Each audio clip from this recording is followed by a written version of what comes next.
Okie dokie. Today we're going to be looking at general relativity, length, time, and mass definitions. Let's introduce you to a regular special relativity, length, mass, and here's our length contraction. The moving length measured is equal to the rest length times 1 minus v squared over c squared, the square root of. Here's the time. T0. You should be familiar with these already. What we have is, if we set the gravitational force equal to the mass times the acceleration, this follows, of course. This is the gravitational force. This is the centripetal acceleration. And we get this. And if we do a little bit of algebra and scoot everybody over so it equals 1, and this is dimensionless right here. It turns out that if we use general relativity, however, we have an extra factor of 2 right here for this term right here. So putting the 2 here will not change the dimensions of this. This will still be dimensionless.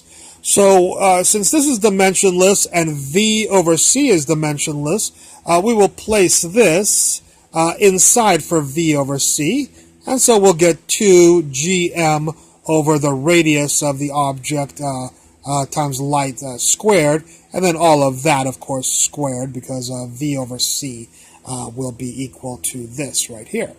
And so this is the special relativity when something is just moving at a velocity v.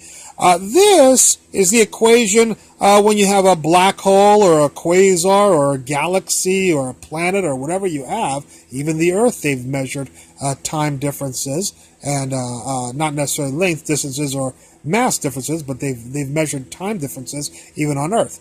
But when it can be any massive object, and then you have an object right here that has a specific length, time that's passing by on it. Maybe its life span, and its mass here. So the mass, length, and time half-life of this object will change according to these equations right here. And that is that if we have a black hole, then this radius here has to be less than or equal to this. So they'll notice that RC squared would be smaller than 2gm, and so if and that's for a black hole, we'll discuss that over here. For non-black hole, R will be bigger than this term, so RC squared will be bigger than 2gm, and if RC squared is bigger than 2gm, this number will be smaller than 1, and these equations will be valid. So when you do not have a black hole, you use these equations. When you have a black hole, since this is a dimensionless parameter, dimensionless object, all of these constants, or not constants, but terms, then when you flip it to RC squared over 2gm, you'll have another dimensionless constant here. So when you have a black hole, you want to know what the mass of this little object is when it's near a black hole. You'll have to use this equation. This R, be careful, is the radius of the black hole, not the radius of the little object that's sitting on the black hole, and that goes over here too. And this mass, of course, this mass is the mass of the black hole.